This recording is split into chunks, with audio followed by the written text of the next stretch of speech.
Assalamualaikum warahmatullahi wabarakatuh. Saya bersama Biker Subuhan Pekanbaru Riau dalam kajian subuh Rabu Riyadhus Shalihin di setiap masjid musola di Jalan Kamboja, Rimbo Panjang. Bagi yang sudah bergabung istiqomah, bagi yang belum segera bergabung. Kiamat sudah dekat. Berkah selalu, sukses. Assalamualaikum warahmatullahi wabarakatuh.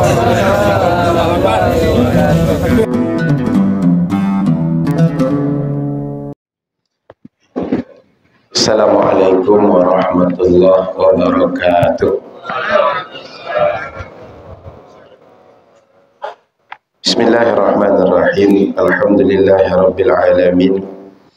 Allahumma shalli ala sayyidina Muhammadin nabiyil ummi wa ala alihi wa ashabihi wa man tabi'ahum bi ihsan ila yaumiddin. Asyhadu an la ilaha illallah wa asyhadu anna Muhammadar Rasulullah. Alhamdulillah, Bapak Ibu dirahmati Allah Subhanahu wa taala.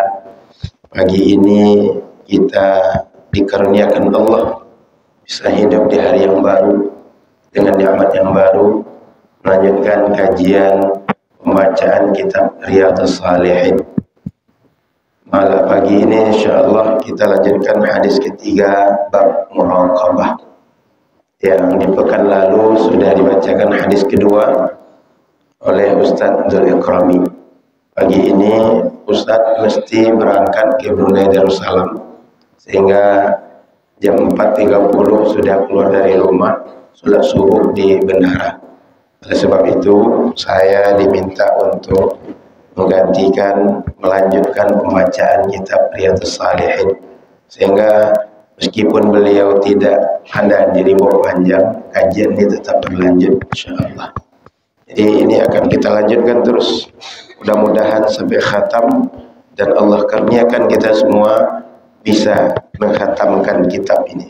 Tapi jangan kita pula yang khatam dulu, biar kitab yang kita khatamkan baru kita yang khatam sudah itu.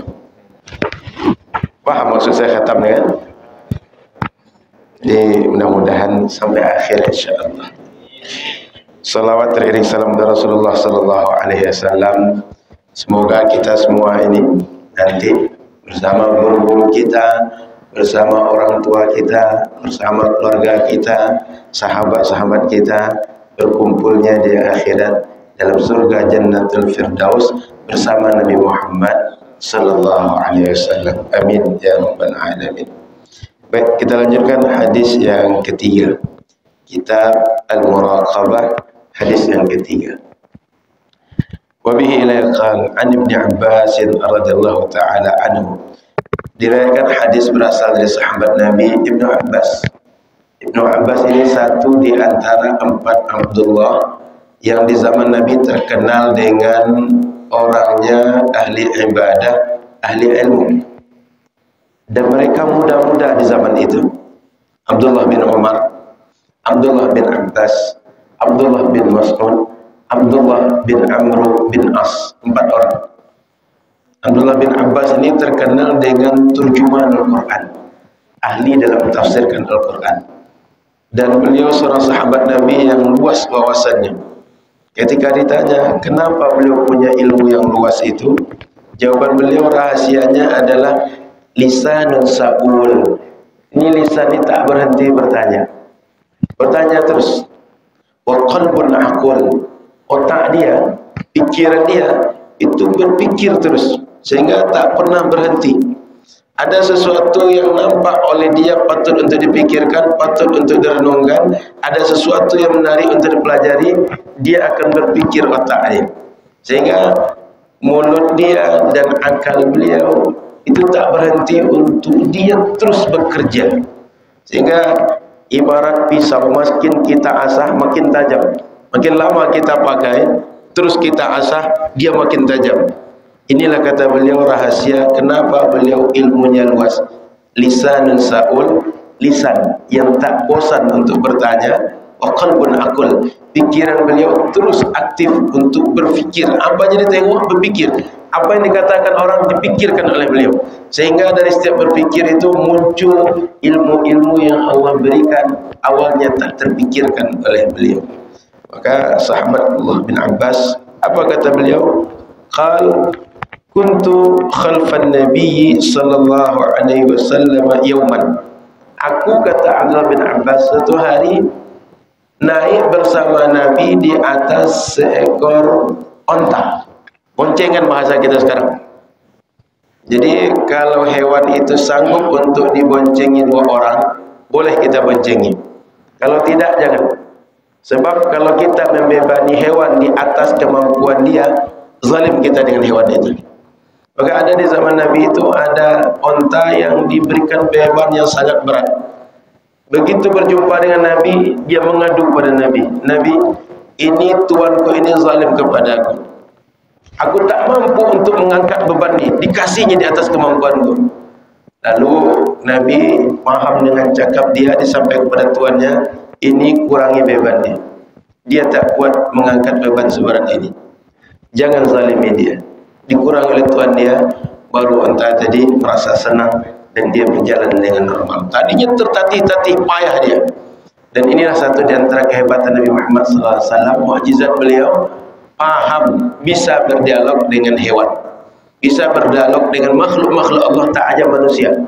Termasuk ketika Nabi SAW saat beliau melakukan perjalanan dagang ke negeri Syam, ketika beliau kecil, beliau waktu itu belum diketahui Nabi atau Rasul. Tapi setiap beliau berjalan, ada batu, ada tanaman, itu bersalam kepada Nabi Muhammad sallallahu alaihi wasallam.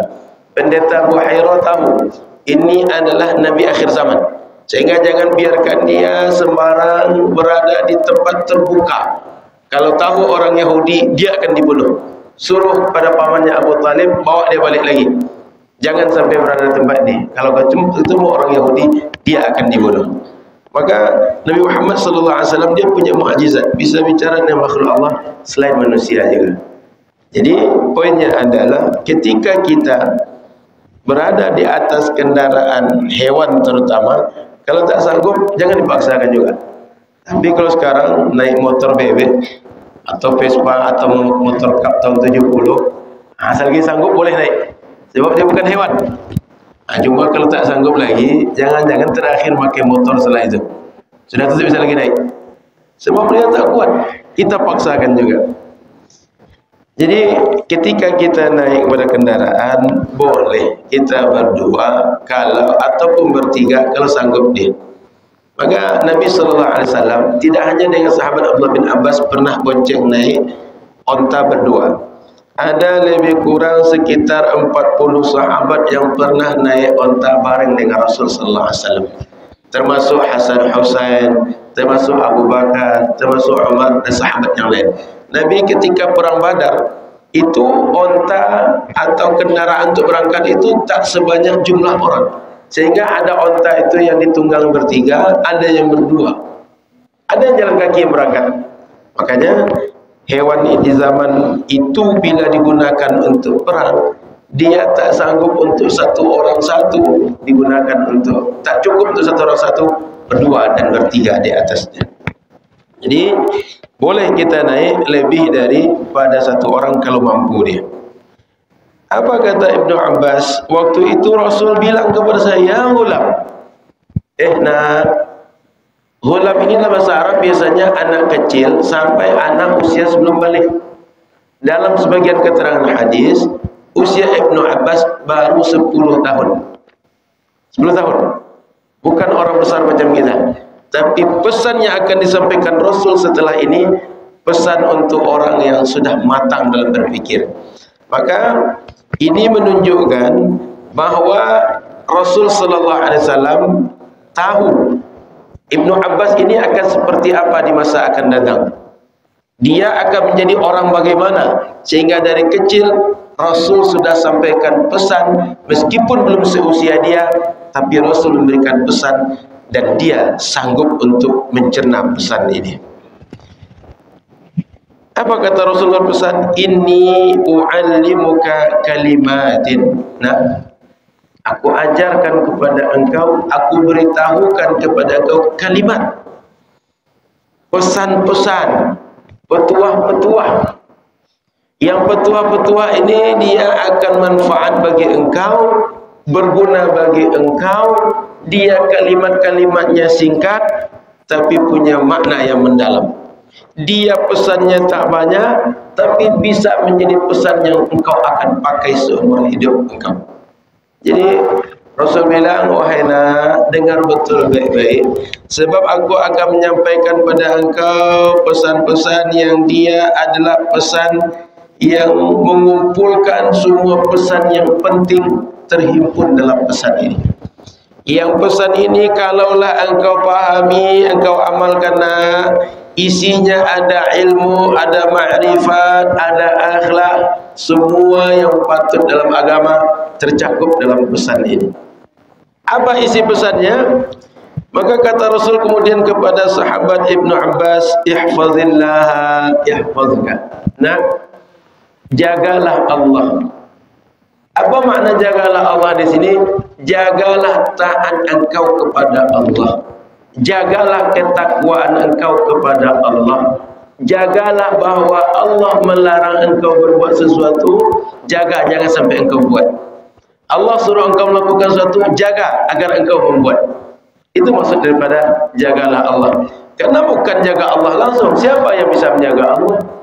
Kita aja butuh penjagaan. Kenapa pula Allah yang kita jaga? Dia yang menjaga kita. Wa huwa khairu hafizah. Dia sebaik-baik penjaga. Sehingga Bapak Ibu, tak ada hidup ini yang perlu kita takutkan. Tak ada hidup yang perlu kita cemaskan. Kenapa? Kita kalau menjaga anak kita, menjaga harta kita, itu terbatas mampunya kita. Malam mengantuk mata kita. Boleh jadi malam bisa begadang, tapi sampai berapa malam? Boleh jadi malam begadang, esoknya mengantuk. Tapi Allah Subhanahu wa taala, Dia menjaga kita tak sekedar 24 jam. Sepanjang hidup kita, sepanjang benda yang kita punya, Dia Maha menjaga. Maka setiap apapun yang kita cemaskan, yang kita takutkan dalam hidup, minta penjagaan kepada Allah. Tak usah takut dengan apapun. Karena kita ini boleh jadi kuat dalam 24 jam, tapi tak tahu datang dari mana serangan kepada kita. Jangan-jangan Bapak Ibu sedang diserang oleh jin ifrit, berbagai guna-guna, berbagai pesanan dari dukun sedang menanti di luar mushola. Jadi hati-hati keluar mushola nanti. Kalau dalam mushola ini pengajian, malaikat melindungi. Keluar mushola habis pengajian. Kita tidak tahu yang menyerang kita itu dari mana. Zahir atau batin tak nampak oleh kita. Tapi Allah menjaga kita zahir dan batin. Jadi kita butuh penjagaan Allah. Dia tak butuh penjagaan kita. Kenapa? Semuanya berada dalam aturan Dia. Semuanya berada dalam kuasa Dia. Semuanya akan mati, akan hidup, akan maju, akan mundur, akan aktif, tidak aktif, tidur dan bangun dengan kehendak, dengan kuasa, dengan kemauan Dia. Kita berada dalam kemauan Dia. Makanya yang dijaga itu bukan Allah, tapi dijaga ketaatan, ketakwaan, kepatuhan kepada Allah. Lalu kalau kita lakukan itu, apa yang dapat? Kata Rasul, yahfazka. Dia akan menjagamu. Dia akan menjagamu dengan segala penjagaan dari semua sisi, dari semua arah. Sempurna penjagaan Dia. Seperti yang kita jelaskan tadi. Sehingga ketika engkau butuh penjagaan Dia atau merasa tak butuh, Dia menjaga engkau. Menjaga dengan yang engkau kehendaki atau dengan yang tidak engkau kehendaki. Dan beginilah dalam hukum Allah ini, al-jaza min jinsil amal. Banyak perbuatan yang kita buat, Allah balas sama dengan apa yang kita buat. Kalau kita jaga ketaatan, Dia jaga kita zahir dan batin. Maka dalam Al-Quran banyak ayat-ayat yang seperti itu. Contoh kata Allah, wa aufu bi'ahdi ufi bi'ahdikum. Tepati janji kepadaku, aku tepati janjiku kepada kalian. Kita janji taat, kita janji patuh, kita janji akan jadi hamba Allah. Inna salati wa nusuki wa mahyaya wa mamati lillahi rabbil alamin. Dia akan penuhi janji Dia kepada kita. Apa janji Dia? Dipenuhi segala hajat, dimudahkan urusan kita, dicukupkan, disempurnakan rezeki kita. Sehingga bila disuruh taat, tak usah risau dengan apa yang menjadi hajat hidup kita. Bila kita menjalankan taat, dia yang memenuhi apa yang jadi hajat kita. Al-jaza min jinsil amal. Perbuatan baik kita akan dibalas setara sama dengan perbuatan yang kita buat kepada Allah Subhanahu wa taala. Bahkan Allah tak akan sekadar menjaga kita, tapi menjaga kita, menjaga keluarga kita, menjaga harta kita, menjaga keturunan kita. Dunia akhirat kita dijaga oleh Allah. Kita jangankan menjaga akhirat, menjaga dunia saja tak kuat kita. Menjaga diri kita mungkin kuat, menjaga keluarga belum tentu. Menjaga diri dan keluarga kuat, menjaga harta belum tentu. Menjaga harta mungkin kuat, keturunan belum tentu. Tapi Allah akan jaga diri, keluarga, harta, keturunan, dunia dan akhirat kita. Begitu hebatnya penjagaan Allah Subhanahu wa taala. Lalu lanjut kata Rasulullah SAW, ihfazillah tajidhu tujahak. Nah, jagalah ketaatan kepada Allah, engkau akan mendapati Allah amamak, di depan engkau. Artinya setiap kali kita butuh kepada Allah, setiap kali kita berhajat kepada Allah, dia akan tolong kita. Setiap kali kita punya kebutuhan agar dibantu oleh Allah, dia ulurkan bantuannya kepada kita. Dengan apa? Dengan segala cara yang kita mungkin tak pernah menduga-duga. Itulah kata Al-Quran, warzuqhu min haitsu la yahtasib. Ada orang ya Allah berikan rezeki dari arah yang dia tak pernah menduga-duga. Dia pagi ini risau, apa yang akan kita makan? Rupanya datang biker subuhan, diantarkanlah beras 10 kilo, tak pernah menduga. Ya Allah, dari manalah datangnya orang-orang baik ini? Mudah-mudahan belum menikah, segera menikah ya Allah. Aku punya anak perempuan sebenarnya, tapi abang terbelah ragu dengan anak aku. Ada biker subuhan yang belum nikah, bang. Banyak lagi. Jadi kadang-kadang datang saja bantuan, kita tak pernah menduga. Datang orang kata pintu, saya alhamdulillah ada rezeki kemarin, ini sikit sebuah lauk dari kampung untuk ibu dan keluarga. Itu banyak kejadian macam itu. Tiba-tiba datang saja hadiah, tiba-tiba datang saja, anggap kita sedang butuh anak biaya sekolah, datang orang biaya anak untuk sekolah kita. Maka Bapak Ibu yang dirahmati Allah Subhanahu wa taala, jangan pernah risau untuk dunia kita, tapi risau untuk akhirat mesti. Karena untuk akhirat tak ada yang bisa mewakili. Untuk dunia banyak pasukan-pasukan Allah untuk menyelesaikan urusan kita. Yang paling penting Allah suruh taat, kerjakan taat. Kata Allah salat, salat. Kata Allah jaga aurat, jaga aurat. Kata Allah jaga pergaulan, jaga pergaulan. Dia akan mengatur apa menjadi hajat kita. Kita ini dalam hidup pandangan kita singkat. Yang kita tahu depan kita itu singkat, tapi Allah Maha tahu lebih banyak dibanding yang kita tahu. Kita tidak tahu 5 tahun akan datang terjadi apa dengan kita. Jangankan 5 tahun, 10 hari, 2 hari, esok apa yang terjadi kita tidak tahu. Setelah ini masih sarapan kita di sini atau tidak tahu. Ada sarapan? Ada nampak. Mungkin kopi atau teh warnanya mirip-mirip begitu. Kita tidak tahu apakah sarapan pagi ini atau tidak, masih berjumpa dengan keluarga balik sini atau tidak tahu. Tapi ilmu Allah lebih dari apa yang kita tahu itu. Makanya pengaturan orang yang tidak tahu itu tidak sama dengan yang tahu. Kita boleh jadi menganggap hari ini dapat sesuatu ada segala-segalanya bagi kita. Tapi jangan-jangan yang sesuatu yang kita dapat itu dia sedikit cuma sumber mara bahaya dalam hidup kita. Boleh jadi kita dihindarkan pagi ini ada rezeki kecil, tapi oleh Allah digantikan rezeki yang sangat banyak, tapi datangnya tahun depan. InsyaAllah di pesantren Nurul Azhar tanggal 30 ada 3 orang yang berangkat umrah, 2 santri, 1 ustaz. Kenapa mereka berangkat umrah?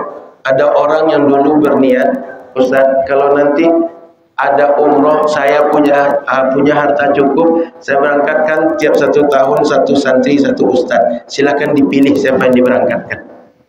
Sehingga ada 1 santri, 1 ustaz insyaAllah berangkat umroh bersama Ustaz Somad di Februari ini.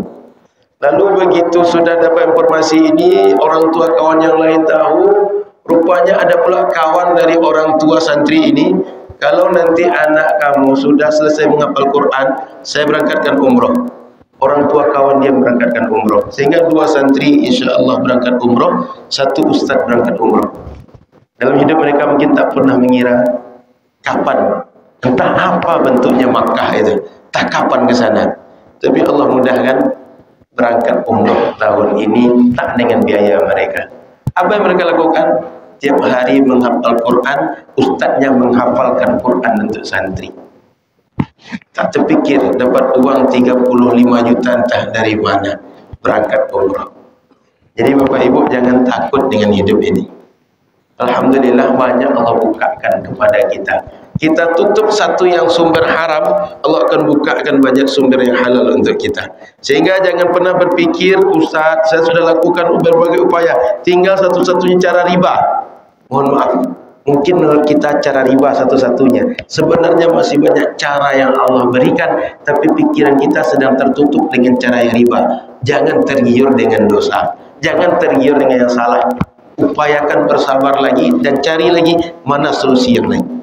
Jadi selama kita mencari yang baik, yang halal, yang dibolehkan Allah, dia akan memudahkan kita. Jangan hanya terfokus pada satu solusi menurut ilmu kita. Paham Bapak Ibu? Allah kalau seandainya dia ingin berikan jalan keluar, dia akan bukakan banyak jalan untuk kita. Sehingga perhatikan betul, jangan pilih yang terlarang. Usahakan mengikut apa yang dia mau, apa yang dia suka dari kita. Lanjut. Wa idza sa'alta fas'alillah. Kalau engkau butuh permintaan apa saja, meskipun sekadar ya Allah jangan sampai hilangku di musola Nurul Ilmi ini, minta pada Allah. Yang mana tahu ada yang trauma 2 kali ada pengajian musola Nurul Ilmi hilang terus sendal. Ya jangan pergi yang ketiga ni hilang juga sendal. Minta pada Allah. Meskipun cuma sekadar sendal jangan sampai hilang. Ada kawan saya umroh. Ini kejadian betul. Dia itu ketika keluar Masjidil Haram karena rumahnya agak jauh dari Masjidil Haram, sendalnya hilang. Sengaja balik ke dalam, dia tawaf, doanya cuma ya Allah balikkan sendalku ya Allah. Balik dia ke tempat sendal tadi, jumpa lagi sendal tu.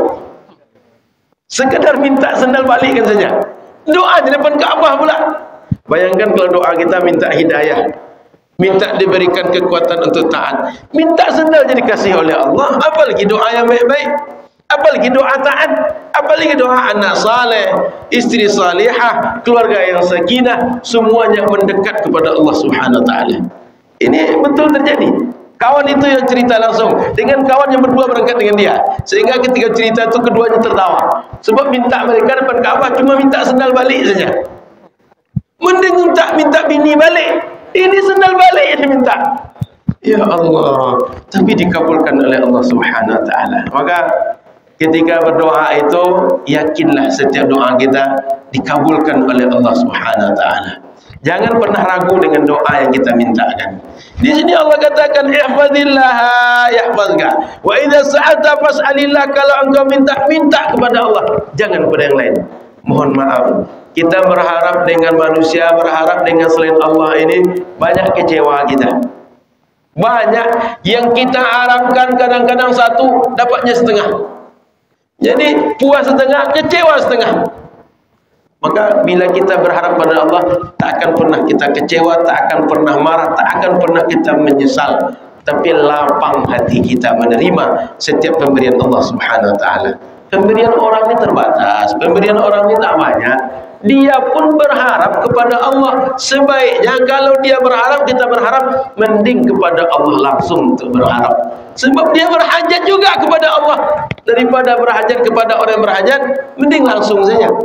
Ibarat kita ada jalur langsung, ada satu lagi melalui calo. Melalui calo atau jalur langsung lebih baik? Ini langsung. Maka ini bukan maksudnya setiap orang nolong kita itu calo, bukan. Ini contoh yang mudah aja. Biar paham bahwa ada perantara satu, ada yang langsung satu. Jadi Allah Subhanahu wa taala setiap kita minta, dia kasih. Tengok bahasa Al-Qur'an. Ud'uni astajib lakum. Doalah kepadaku, aku kabulkan doa kalian. Tak pakai syarat. Artinya bahwa doa akan dikabulkan mesti begini, mesti begitu, enggak. Langsung ud'uni astajib lakum. Doalah padaku, aku kabulkan. Begitu hebatnya bahasa Al-Quran. meyakinkan pada kita bila kita punya permintaan, bila ada keperluan, minta kepada Allah. Apa saja. Selama tak minta yang haram. Selama tak minta yang membuat mudarat bagi orang lain atau zalim bagi orang lain. Selama yang baik, minta kepada Allah. Jangan pula minta pada dia, ya Allah, abang tu ganteng betul lah, pisahkan dia dari isteri dia biar dia menikah dengan aku, ya Allah. Jangan begitu. Atau minta orang agak berpisah dengan saudara dia, bertengkar dengan saudara dia, ya Allah, orang tu hartanya banyak tapi dia pelit, matikanlah satu, ya Allah. Jangan.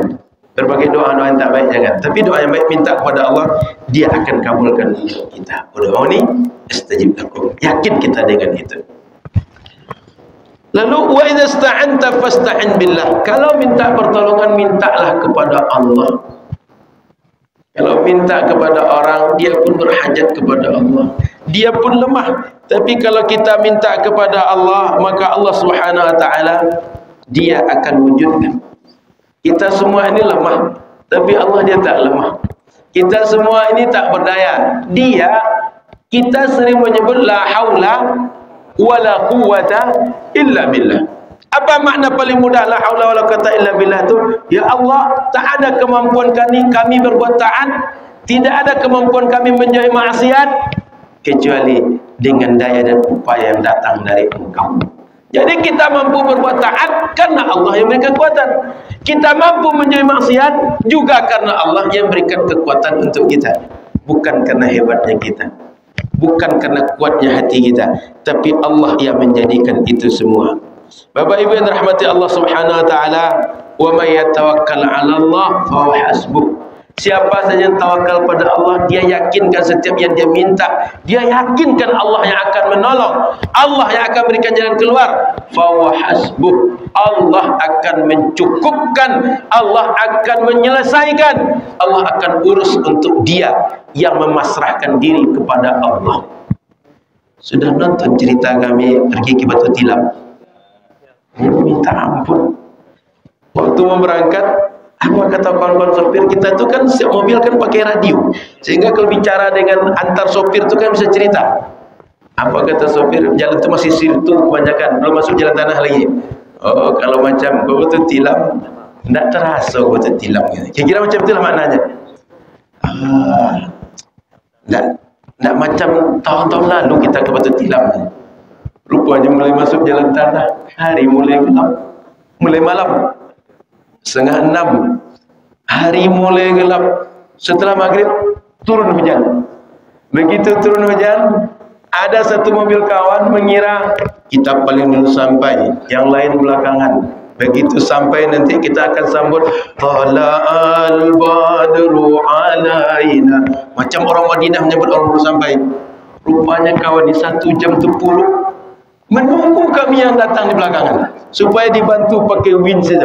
Kan mobil off-road tu biasanya ada mobil wind yang bisa untuk membantu tu. 1 jam 10 kawan tu. Allahu Akbar, diatur oleh Allah. Tak ada yang duluan sampai, sama gitu sampai. Selesai satu lanjut. Rupanya rintik-rintik ni makin lama makin deras.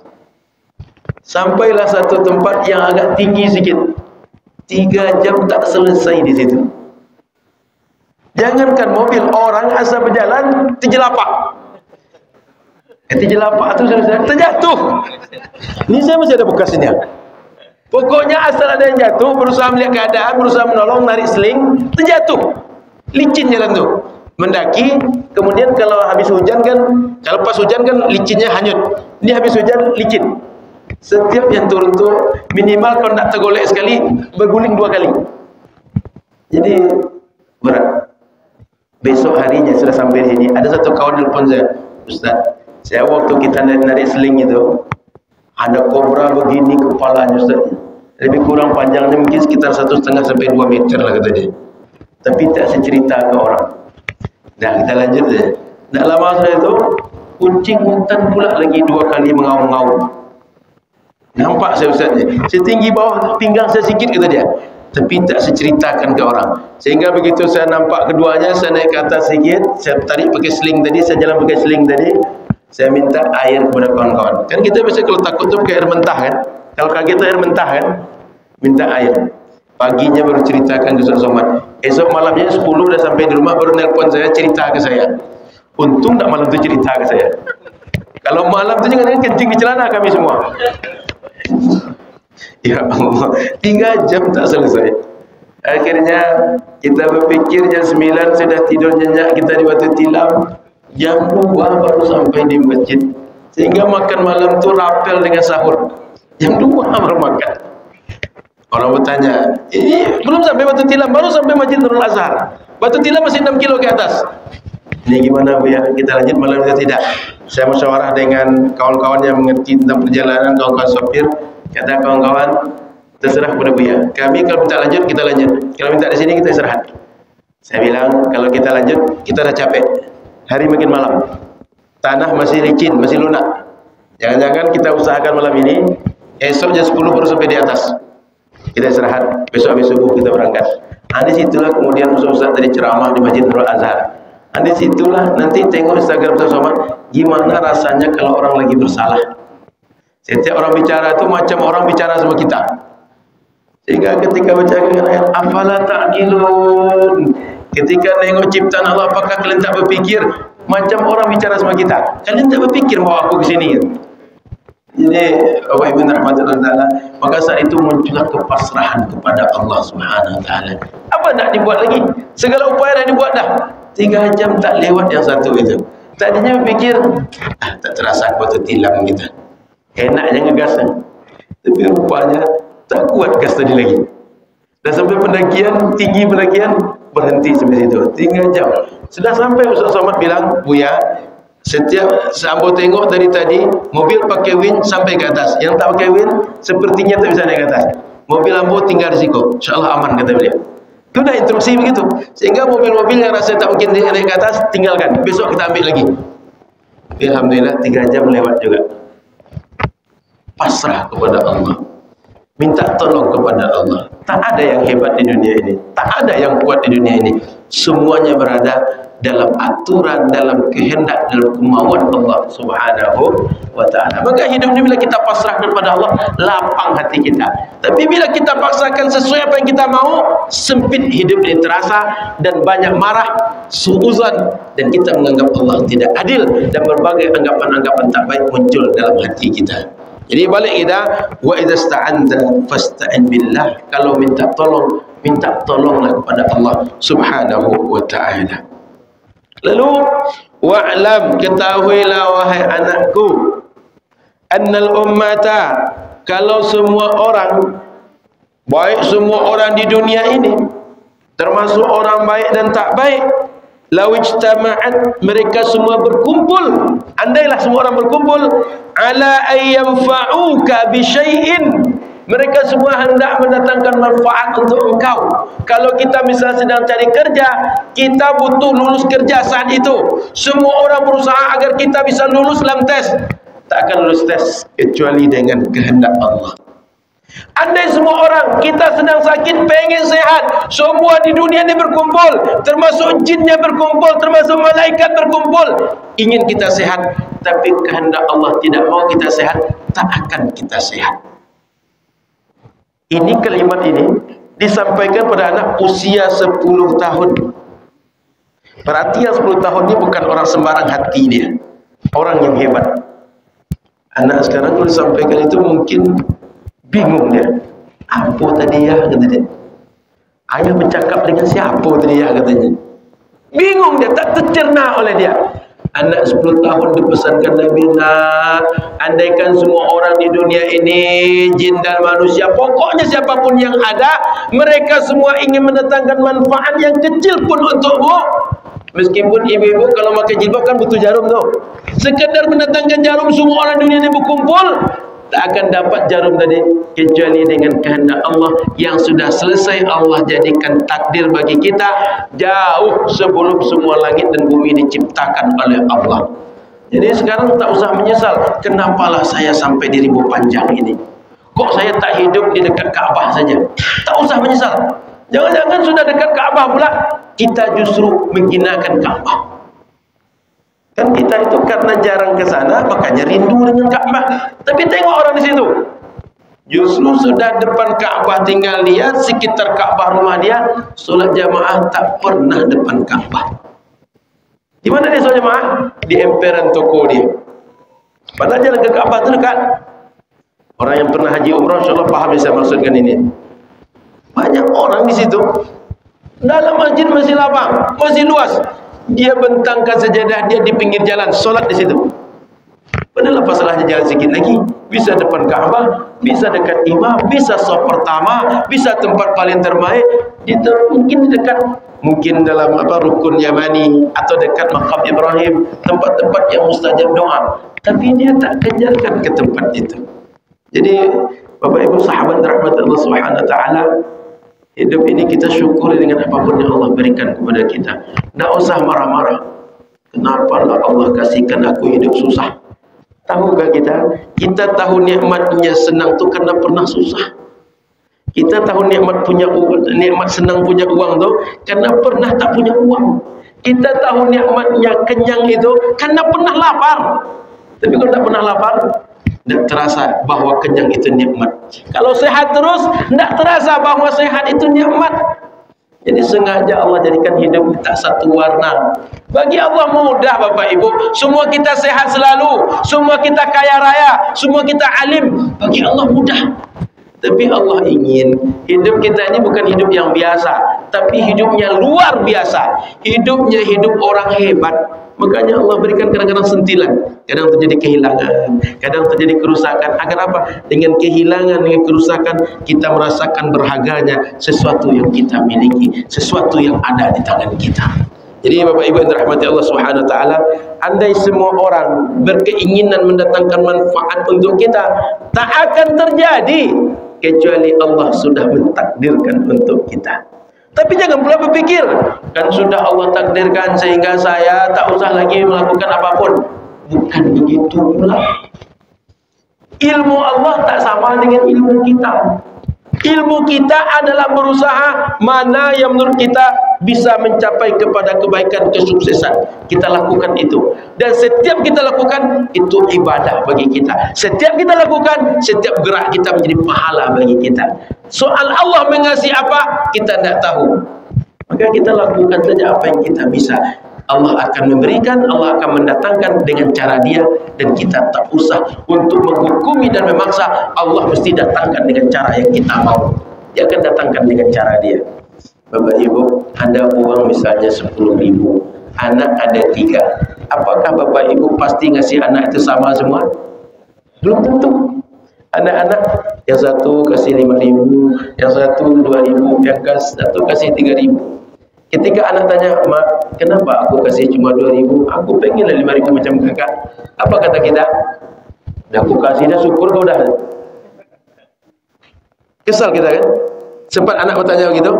Bayangkan kalau Allah sudah kasih banyak, sehat dikasih, anak dikasih, suami atau istri dikasih, rumah dikasih, pokoknya segala dikasih. Cuma satu yang belum dikasih. Tiba-tiba kita marah sama Allah. Ya Allah, saya kok tidak dikasih ini, si anu kok dikasih itu. Bukankah sudah banyak dikasih oleh Allah? Jangankan Allah, kita aja kesal kalau anak tanya, "Pak, saya kok dikasih ini, si anu kok dikasih itu." Paham nalarnya? Jadi tak usah menolak-nolak dengan apa yang Allah berikan. Syukuri, terima. Makanya rahasia untuk beriman dengan qada dan qadar yang baik yang buruk datang dari Allah, at-taslim war ridha. Terima dan berpuas hati setiap apapun yang Allah tentukan untuk kita. Sebab kalau kita tak puas hati, mau mengadu kepada siapa? Ada Tuhan selain Allah? Ada. Mengadu kepada siapa? Mengadu kita cuma satu, kepada Allah. Dia sudah ngasih untuk kita, dia sudah takdirkan untuk kita. Mau mengadukan ke siapa? Tak ada tempat mengadu kecuali hanya dia. Kita kan sudah bilang, iyyaka na'budu wa iyyaka nasta'in. Mau mengadu ke siapa? Sehingga setiap apapun Allah tentukan, saya ini kok pendek orangnya, kok tidak tinggi, kok tidak ganteng macam pemain Maroko kemarin itu. Kan tengok pemain Maroko itu kan senang betul orang kita kan. Pokoknya tak siapa nama dia, pokok pemain Maroko, bahagia betul.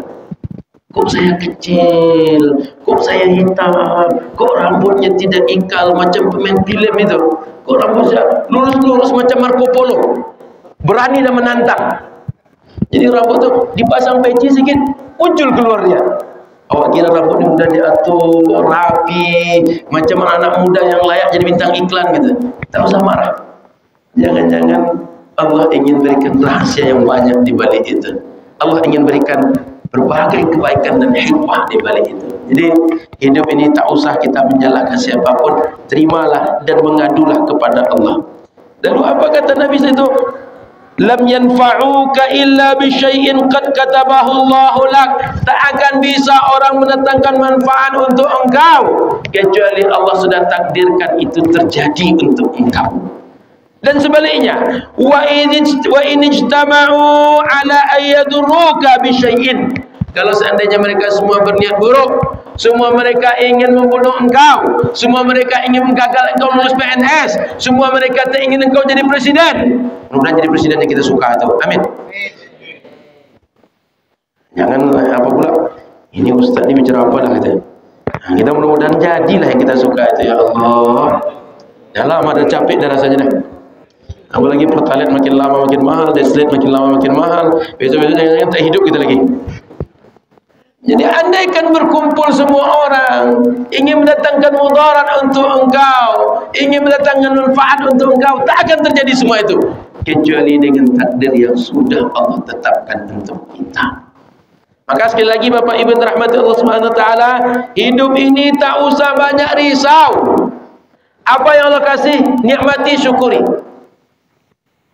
Banyak orang boleh baca kisah orang-orang yang hebat itu. Mereka itu dulu ada dia makan sehari itu untung masih bisa makan. Kira begitu bahasa sederhananya. Mereka memulai kerja mereka buruh kasar dulu. Tapi sekarang orang yang dipekerjakannya sampai ribuan orang, dia tak tamat SD. Termasuk kadang-kadang kawan-kawan kita boleh jadi ketika kuliah dulu macam kami misalnya, saat kuliah rosip, saat kuliah tak lulus-lulus. Dah 10 tahun tak juga selesai satu. Tapi begitu pulang dia punya travel. Yang doktor di S3 di Al-Azhar, S1, S2, S3 di situ, yang MA di situ, yang LC di situ, berangkat umroh karena dia. Sebab kenapa? Dia punya travel. Bang, Ustaz, bisa tak jadi pemimpin umroh jemaah kami? Coba tengok. Tak semua yang doktor itu yang dia yang hebat. Tapi boleh jadi yang gagal kuliah, tak selesai kuliah, dialah yang berhasil, dia berangkatkan umroh. Jadi kawan-kawan kita, siapapun kawan kita, jangan mudah kita remehkan. Jangan-jangan kawan yang duduk di samping kita, yang setiap ada tugas tak pernah selesai dia tugas. Asal ada makalah minta tolong sama kita. Asal ada makalah langsung berkerut kening dia. Macam mana aku mengerjakan, kata dia. Tapi begitu dia jadi orang besok, mungkin dia orang yang paling kita cari. Sebab keberhasilan itu tak diukur dengan nilai-nilai kuliah hari ini. Termasuk berbagai hal yang nampak kasat mata hari ini, itu mungkin sekarang, besok, 10, 20 tahun akan datang, kita belum tahu. Boleh jadi ada orang yang ketika dulu di kampus tak kita pandang sama sekali, dialah paling berjasa dalam hidup kita. Jangan-jangan dia pula calon bini kita. Kan banyak orang dulu ketika zaman kuliah macam musuhan, macam anjing dan kucing belum jumpa dengan dia. Pas ketika mencari jodoh, kok dia yang paling cantik nampaknya. Di antara kawan kita sekelas ni, setelah aku tengok-tengok semua, dialah yang paling pas jadi bini nampaknya gitu. Ketika kuliah dulu, macam orang paling tak suka betul dengan kawan tu. Macam dia betul musuh nomor 1. Tapi selesai kuliah, setelah aku datang aku ke Bukit Tinggi, datang ke Padang, jumpa semua kawan, dialah nampaknya paling cocok untuk jadi bini gitu. Rupanya menjilat ludah sendiri. Jadi Bapak Ibu rahmat Allah SWT, ini kisah-kisah macam ni banyak. Jadi jangan sampai kita remehkan siapapun di antara kita ini. Manfaat-manfaat sekarang, mudah-mudahan di masa akan datang dialah orang paling manfaat untuk kita. Termasuk satu orang beriman ini sangat manfaat untuk kita. Bayangkan kalau kita salat berdua, berjamaah, kita dapat pahala 27 kali lipat. Tapi kalau salat sendirian, pahala cuma 1 kali lipat. Begitu berharganya orang beriman ini. Paham maksud saya? Berdua kita, satu imam satu makmum, pahala 27 kali lipat. Tapi sendirian tidak dapat 27, 1 kali lipat juga. Nampak hebatnya orang beriman ya? Cuma 1 orang, tidak banyak orang lah. Tapi yang 1 itu menjadikan pahala 27 kali lipat. Kita ini mau berzakat, kalau tak ada orang susah tak bisa kita berzakat. Betul? Boleh berzakat ke orang kaya rupanya? Tak boleh. Berzakat mesti ke orang susah. Mengapa pula kita hina-hinakan orang susah? Mengapa pula kita macam-macam orang yang alergi dengan orang susah? Tak ada dia, tak bisa berzakat kita. Tak terlaksana kewajiban kita. Jangan-jangan nanti Allah makin lama makin marah dengan kita. Jadi setiap orang ini kita hargai, kita jadikan orang yang penting dalam hidup kita. Karena kita tak tahu, tak melalui siapa Allah turunkan keberkahan untuk kita, Allah turunkan pertolongan, Allah berikan banyak jalan-jalan terbaik dalam hidup melalui orang di sekitar kita. Jadi Bapak Ibu dirahmati Allah Subhanahu wa taala, lanjut kepada kita, apapun yang terjadi baik dan buruk hari ini, Allah sudah takdirkan kepada kita. Kemudian rufi'atil aqlam wa jaffatis suhuf. Kata Nabi kepada Ibn Abbas meyakinkan Allah sudah menyelesaikan takdir itu menulis semuanya, sehingga diberikan kepada kita gambaran yang mudah supaya kita tak berpikir lagi. Macam orang sudah selesai menulis, tinta sudah kering, pena sudah diletakkan, kertas pun sudah kering, tak ada lagi tambahan catatan setelah itu, tak akan ada lagi perubahan takdir setelah ini. Sehingga Bapak Ibu rahmat Allah Subhanahu wa taala, kita jangan pernah pesimis dan jangan pernah kecewa dengan apapun yang kita terima dalam hidup saat ini. Kenapa? Kalau kita kecewa, kecewa dengan yang menetapkan untuk kita. Kalau kita marah, marah dengan yang menetapkan pada kita. Siapa yang menetapkan?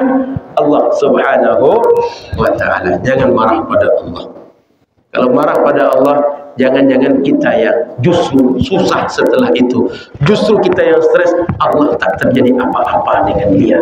Saya perlu ingatkan, taat kita, sehebat Nabi Muhammad taat kita semua, Allah tidak akan bertambah sempurna. Kita seperti Fir'aun semuanya, tak ada satupun yang taat. Allah tidak akan berkurang kesempurnaan, tak akan berkurang kehebatan, tak akan berkurang kemuliaan dia. Semua yang kita buat hari ini, ibadah kita, dia akan balik manfaatnya untuk kita.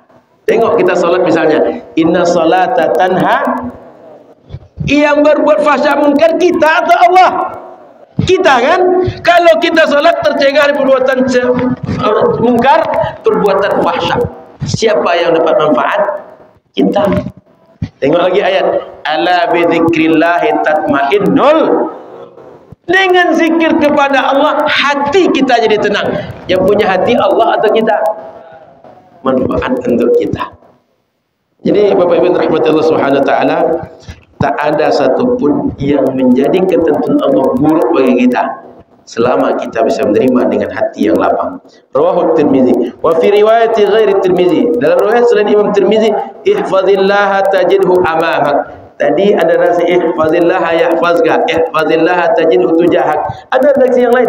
Apa nasi yang lain? Maknanya hadis ini diriwayatkan oleh banyak sahabat, oleh banyak para periwayat hadis. Redaksinya ada yang berbeda. Apa nasinya? Ihfazillah, jagalah ketaatan kepada Allah, tajidhu amamak. Allah akan engkau dapati ada di depan engkau. Kenapa digunakan bahasa depan? Kan kita bisa samping kiri, samping kanan, belakang, atas, bawah. Kenapa sebut depan? Kita ini orang yang semuanya berjalan menuju akhirat, berjalan menuju kematian. Orang kalau jalan menuju kematian, dia ke depan. Makanya apapun tantangan, apapun keadaan yang kita perlu, dia berada di depan kita. Dia akan terjadi. Makanya dibahasakan oleh Nabi, amamak, di depan engkau. Tengok bahasa Nabi, cerdas, hebat. Bahasanya satu, amamak, di depan engkau. Tapi bila kita pahami dengan baik, hidup kita ini tak ada orang mundur ke belakang. Orang semua maju ke depan. Betul? Ada orang yang sudah tua muda lagi. Mak, di sini ada yang tua muda lagi, Mak. Cuma orang muda yang akan tua. Tak ada orang tua balik muda. Sehingga di depan. Makanya kata Nabi, kalau ada nanti engkau bermasalah, ada keperluan, Allah ada depan engkau. Arti setiap yang akan kau hadapi, Allah siap untuk menyelesaikan. Dia akan membereskan urusan-urusan. Jadi tadi tajidhu tujahak, makna tujahak itu diartikan oleh hadis yang ini. Maka oleh karena itu Bapak Ibu rahmati Allah SWT, banyaknya hadis, banyaknya riwayat hadis tentang satu masalah, dia kadang-kadang membantu menafsirkan, menjelaskan satu hadis. Tak selesai dengan satu hadis tadi, tapi dibantu oleh hadis yang lain menjelaskannya. Makanya banyak hadis itu, kadang satu masalah, kok banyak betul redaksinya, dia saling membantu menyelesaikan, menjelaskan maknanya. Ta'arraf ila Allah fi ar-rakha, ya'rifka fi syiddah.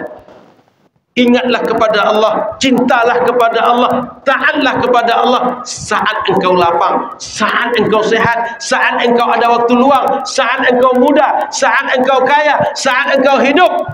Ya arifkan fi syiddah, ketika engkau susah, ketika engkau tak ada uang, ketika engkau sudah mati, ketika engkau sudah tua, ketika engkau sudah lemah, ketika engkau berhadapan dengan pertanyaan malaikat munkar dan nakir, ketika engkau akan meninggal, Allah akan memberikan pertolongannya padamu.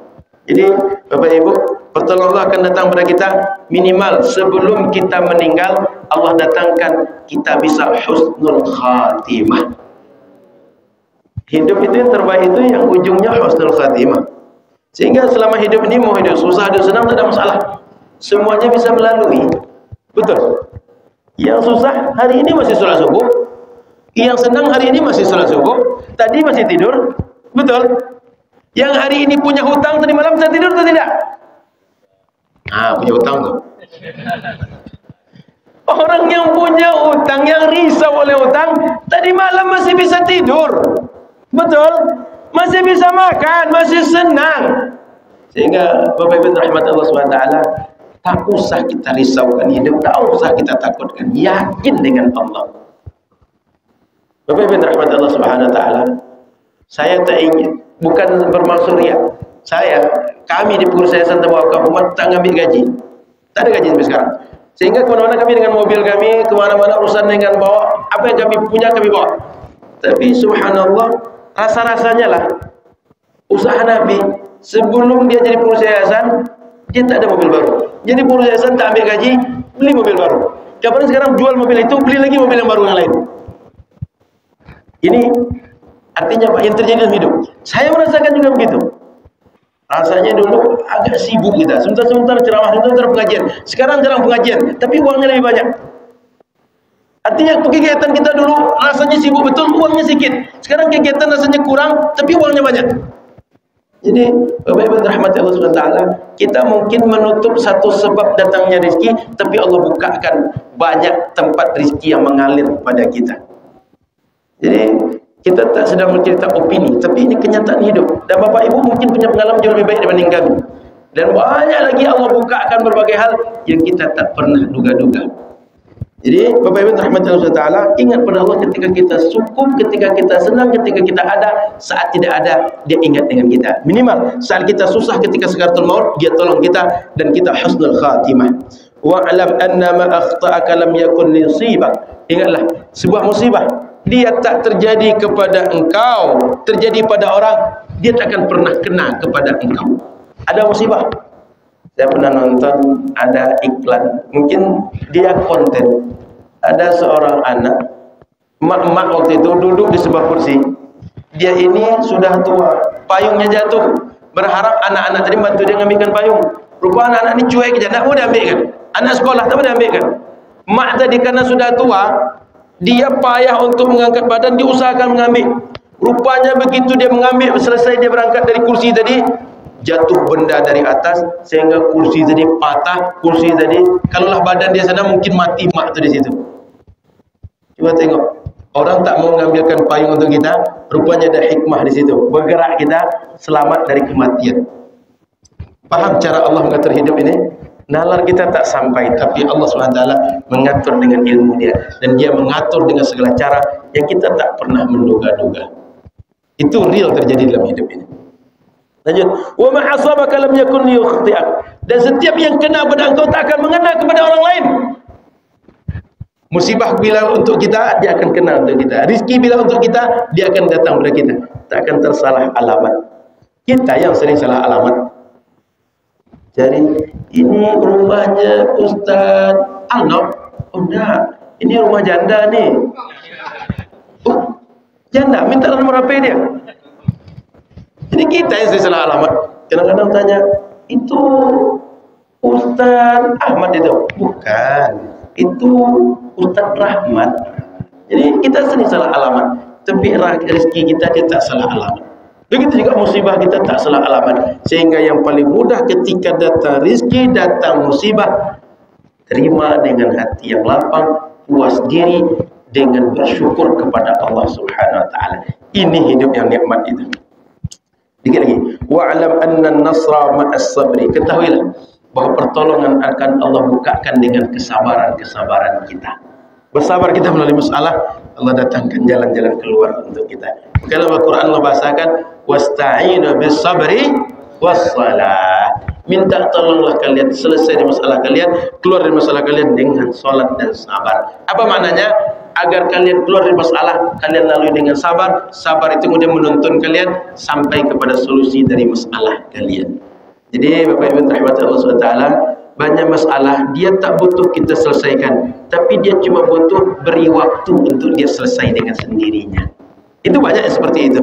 Sehingga kita kadang-kadang menyelesaikan masalah kita itu tak perlu ada effort dari kita, tak perlu ada tenaga kita keluar, tak perlu uang kita keluar, tak perlu pengorbanan apapun dari kita. Dia selesai dengan sendirinya. Setelah itu kita menikmati masalah sudah selesai. Jadi jangan sampai setiap ada masalah langsung kita kalut, langsung kita marah, langsung kita seakan depan kita tak ada lagi pintu, tak ada lagi jalan keluar, hanya satu-satunya yang tidak bisa itu yang bisa, yang ada di depan kita. Kita yakin dengan Allah dan yakinkan, pasrahkan, tawakalkan kepada Allah. Wa annal faraja ma'al qab, dan jalan keluar Allah berikan pada setiap kesempitan, pada kebuntuan yang kita punya. Kita ini Bapak Ibu seperti disampaikan tadi, ilmu kita terbatas. Yang kita tahu sedikit, tapi dia Allah tahunya banyak. Ilmu dia tak terbatas. Menurut kita bisa keluar dari musolatul ilmi cuma lewat pintu itu. Rupanya ketika sudah masuk ada 3 pintu. Belum lagi di sini ada pintu. Ada pintu di situ lagi. Jangan-jangan ini ke atas belum ada pintu dia. Allah berikan banyak jalan dan kita tak tahu. Setelah kita masuk baru kita tahu rupanya banyak jalan Allah berikan. Jadi Bapak Ibu rahmatullah SWT, andailah kita umpamakan dengan benda-benda ini, kalau Allah ingin jalan keluar untuk kita, andai pintu semua tertutup, ini pun bisa dibuka. Masih banyak lagi cara untuk kita keluar dari masalah itu. Tapi kita sering begitu buntu depan kita, seakan sudah dunia kiamat, berakhir semua kehidupan, selesai semua. Tidak. Masih ada banyak Allah titipkan cara-cara dia untuk kita. Wa anna ma'al usri yusra. Setiap kesusahan Allah sediakan kemudahan-kemudahan. Susah kita itu Bapak Ibu, boleh jadi susahnya sedikit, tapi mudahnya banyak Allah kasih. Cuma kita sering fokus dengan susahnya, tidak ingat dengan mudahnya. Boleh jadi susah kita 1, mudah kita 2. Susah kita harta kita, tapi mudah kita kesehatan, mudah dalam pendidikan, mudah dalam berbagai hal. Itu Allah berikan banyak. Maka Bapak Ibu rahmatullah SWT, selalu yakin dengan Allah, karena Allah berikan pertolongan pada setiap kesusahan kita, Allah berikan jalan keluar pada setiap kesempitan kita, Allah berikan berbagai solusi pada setiap hal yang menurut kita buntu dan sudah habis solusi kita. Jadi poin daripada kajian ini, kalau kita paham bagaimana kita muraqabah kepada Allah, merasa diri selalu diawasi oleh Allah Subhanahu wa taala, kita pasrahkan kepada Allah, kita tidak ikut campur mengatur apa yang Dia kehendaki, kita terima apa saja dari Allah Subhanahu wa taala. Siap-siap Allah kejutkan kita, Dia berikan surprise kepada kita dengan banyak pertolongan, dengan banyak kemudahan, dengan banyak jalan keluar yang itu tak pernah kita duga-duga. Jadi pasrahkan, yakinkan bahwa kita tidak pernah berbuat salah, tapi kita berusaha berbuat benar karena Allah memperhatikan setiap yang kita buat. Itulah hubungannya dengan kajian kita bab muraqabatullah, merasa diri diawasi oleh Allah Subhanahu wa taala. Dan masuk waktu salat. Mau lagi? Ini ada pertanyaan. Baik, sebelum ada pertanyaan ini saya ingin lanjut sedikit. Bapak Ibu yang dirahmati Allah Subhanahu wa taala, dalam Al-Quran itu banyak sekali ayat Allah katakan yuridullahu bikumul yusra wa la yuridu bikumul usra. Allah katakan Allah ingin banyak kemudahan untuk kalian, tak ingin kalian susah. Coba tengok, Allah sudah katakan ingin mudah kalian. Mudahnya apa? Yang lebih perlu mudah itu bukan mudah di dunia, mudah di akhirat. Kita kadang-kadang fokus mudah di dunia, lupa dengan mudah di akhirat. Padahal yang kita perlu itu mudah di akhirat dibanding mudah di dunia. Bertuah lagi kalau mudah di dunia, mudah di akhirat. Tapi jangan sampai ketika tak dapat mudah di dunia, seakan Allah sudah marah, Dia tak memberikan jalan apapun kepada kita. Tengok lagi ayat kata Allah, "Wa ma ja'ala 'alaikum fid din min haraj." Allah tak menjadikan dalam beragama ini kalian ini susah. Allah tak ingin memberatkan kalian. Allah cuma ingin kasih kalian beban, kalian mampu untuk melaksanakan. Lepas dari itu Allah tak mau. Makanya Bapak Ibu rahmati Allah SWT, kalau kita ingat hadis-hadis Nabi, termasuk dalam bersiwak dan gosok gigi misalnya, apa kata Nabi? Laula an asyqa ala ummati la amartuhum bisiwaki 'inda kulli wudu. Kalaulah aku tak khawatir memberatkan umatku, aku akan suruh mereka gosok gigi setiap kali wudu. Sebagai riwayat, setiap kali solat. Makanya ada kawan kita kalau asal solat dia gosok gigi dulu dengan siwak dia, atau dia gosok pakai ujung sorban dia. Kenapa? Siwak bisa dengan siwak, kayu siwak itu bisa dengan bundar, bisa dengan benda kasar yang bisa membersihkan. Maka kadang memakai ujung sorban kadang-kadang. Jadi Bapak Ibu rahmati Allah Subhanahu wa taala, Allah sudah mempersiapkan banyak kemudahan untuk kita. Nabi pun sudah menyatakan terang-terangan dan ingin menyusahkan kita. Termasuk salat tarawih Ramadan. Di sini salat 8/20. Tarawih Ramadan. 8/20 di sini musala Nurul Ilmi ini. 8. Sudahlah 8, kadang-kadang minta kilat pula. Orang 20 tak ada minta kilat, orang 20 minta satu malam satu juz. Ini sudahlah 8 minta pula kilat. Ya Allah, mending 20 minta cepat. Ini 8 coba minta pula cepat. Apa kata Nabi dulu ketika tarawih ini akan dikerjakan oleh sahabat?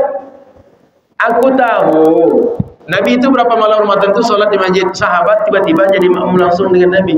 Tak Nabi suruh, tak Nabi ajak, makmumnya pada Nabi. Malam yang ketiga atau keempat dalam Sahih Bukhari, Nabi tak lagi datang masjid. Kenapa?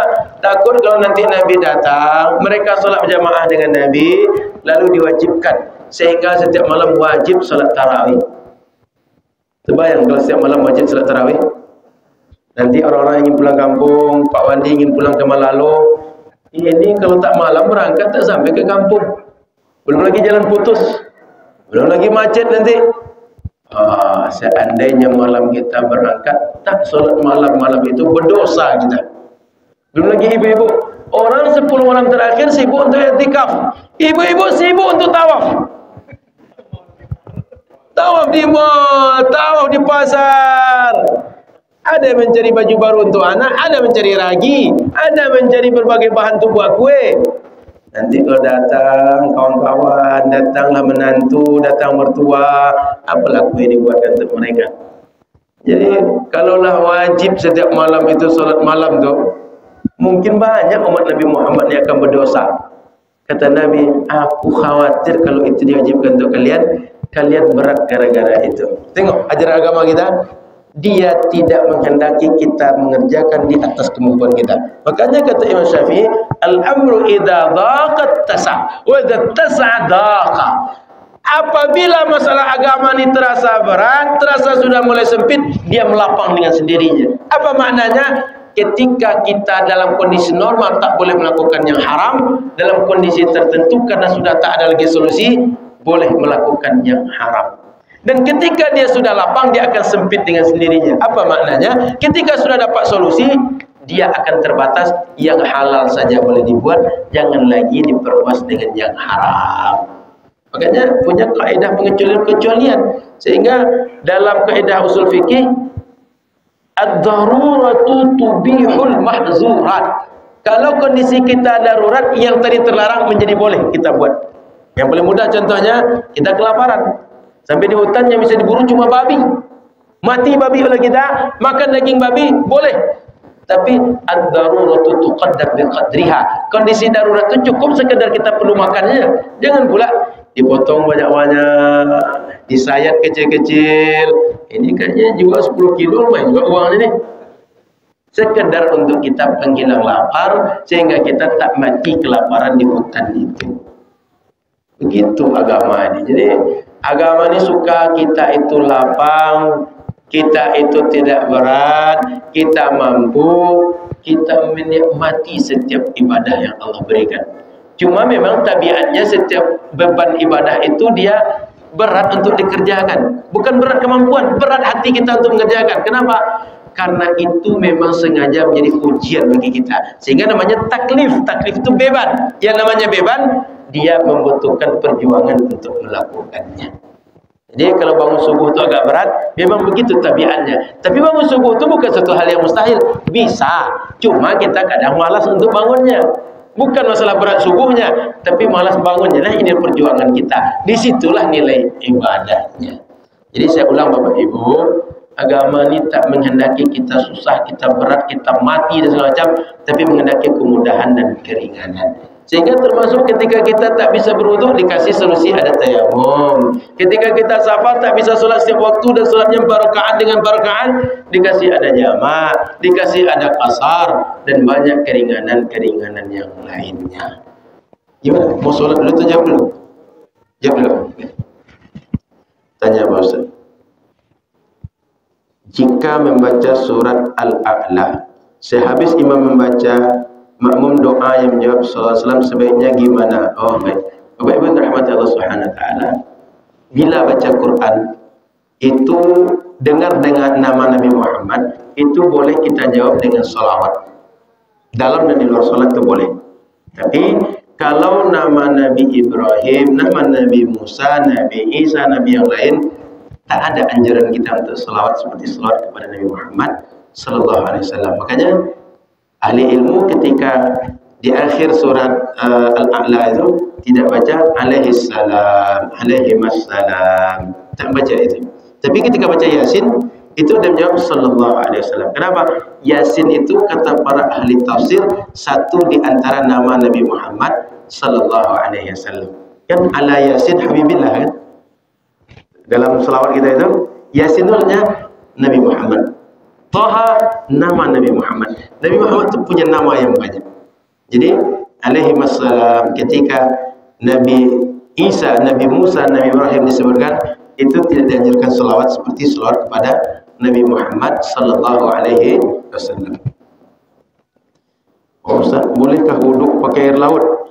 Apa pula salahnya pakai air laut? Cuma wuduk sebanyak air laut itu tak kuat pula kita makainya. Jadi kalau kita belajar kitab Matan Takrib atau kitab dasar dalam fikih mazhab Syafi'i, ada 7 tempat lalu atau tempat menampung air yang bisa kita gunakan untuk berwudu. Di antaranya adalah air mata air, di antaranya air danau, air sungai, air laut termasuk ke situ. Sehingga kalaulah Bapak Ibu kita berada di pinggir laut atau sedang naik kapal berwudu cuma hanya dengan air laut, silakan. Oh Ustaz, air laut itu masin, nanti kulit aku kering, itu soal lain. Tapi kita kan mengkaji soal sah dan tidak, boleh dan tidak. Soal dia nanti menjadi kering, soal kulit kita nanti mengelupas, itu soal lain. Cuma dalam kaedah agama, selama kita bisa membuat yang tak mudarat dengan badan kita, sebaiknya buat yang tak mudarat. La darara wa la dirar. Jangan mudaratkan untuk diri kalian, jangan mudaratkan untuk orang lain. Maka termasuk dalam Al-Quran bahasakan wala taqtulu anfusakum innallaha kana bikum rahima. Jangan kalian sampai membunuh diri kalian oleh sebab kalian sendiri. Allah Maha Rahman dan Rahim kepada kalian. Ini sebenarnya ayat itu tujuan untuk orang merokok. Jadi kata Allah, jangan kalian mati gara-gara merokok yang kalian sendiri yang mengisapnya. Allah tak bunuh kalian, tapi kalian kenapa membunuhkan diri kalian pelan-pelan? Ini mohon maaf pada merokok. Kalau ada tersinggung, setelah itu berhenti jelah merokok lagi. Jangan lanjut merokok lagi. Kenapa? Merokok itu kalau ibu-ibu dia bisa menjerit, bang janganlah merokok lagi bang. Aku ini terima abang merokok karena tak ada pilihan lagi bang. Kalau aku tak terima abang merokok, aku janda bang kata dia. Terpaksa aku terima abang merokok kata dia. Jadi bapak-bapak, saya termasuk orang dari kecil tak pernah merokok. Pernah sekali coba merokok, kata kawan merokok itu enak. Saya coba rupanya batuk-batuk merokok itu. Karena batuk-batuk akhirnya trauma, tak mau lagi merokok. Sampai sekarang asal tercium asal rokok itu sensitif. Langsung rasa sesak napas saya. Tidak tahu kalau yang lain. Kalau saya, asal tercium asal rokok dekat saya, langsung terasa sesak napas, langsung terasa tersumbat. Kalau saya, bersyukur saya dapat mertua tak merokok, dapat adik ipar tak merokok, bini pun tak merokok. Alhamdulillah. Apalagi anak saya, alhamdulillah tak dapat keluarga merokok. Bersyukur juga ketika di Mesir, tak kenapa bapak saya kirim surat, Pak, kalau ingin tengok saya berhasil jangan lagi merokok, kata saya. Dulu merokok itu macam kereta api, putus satu, belum putus ini sudah hidupkan satu. Bapak saya dulu begitu, berhenti merokok cuma kalau sholat, kalau tidur, kalau makan. Selain itu merokok terus. Mencangkulnya merokok juga. Heran saya, kenapa lah kita je saat nafas mengangkat cangkul tu, ini mencangkul tu merokok kata kita. Ya Allah katanya. Sehingga saya kirim surat, begitu saya pulang rupanya bapak ni gemuk. Rupanya orang merokok ni kalau tak merokok badannya naik. Saya tak tahu ke orang lain. Bapak saya temui begitu. Alhamdulillah sampai sekarang tak merokok lagi dia. Mungkin karena saya di Mesir, mungkin karena anak jauh takut mati kalau tak dikabulkan wujud apa permintaan dia, merokok tu diberhentikan dia. Alhamdulillah sampai sekarang tak merokok lagi.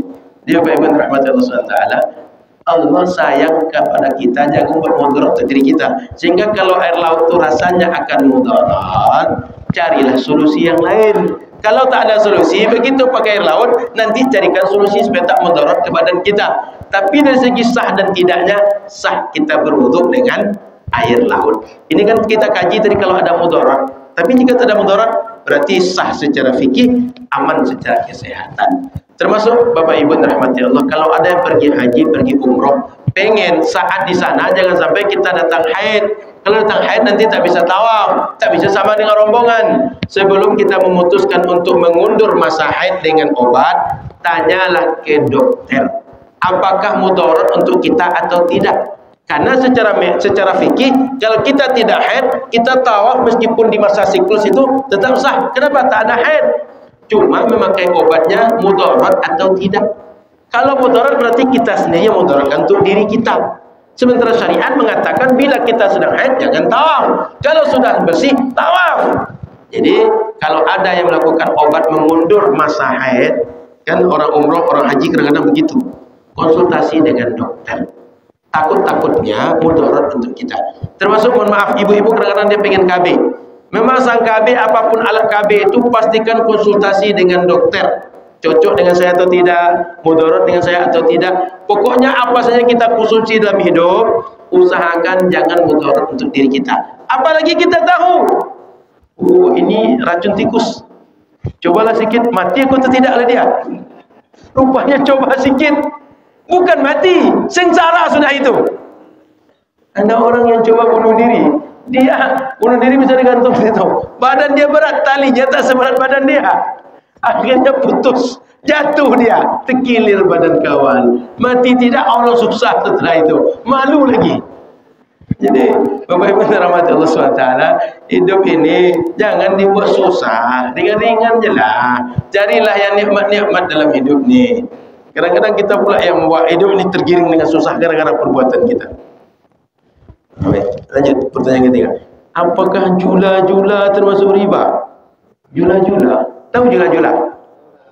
Ini bahasa jula-jula. Saya bahasa jula-jula. Kalau bahasa kampung kami julo-julo. Julo-julo itu apakah riba? Arisan. Karena yang memegang jula-jula itu mendapatkan uang dari peserta. Nah, jadi begini. Ada satu tambahan yang diwajibkan, ada hadiah. Ada pemberian yang dia tak diwajibkan.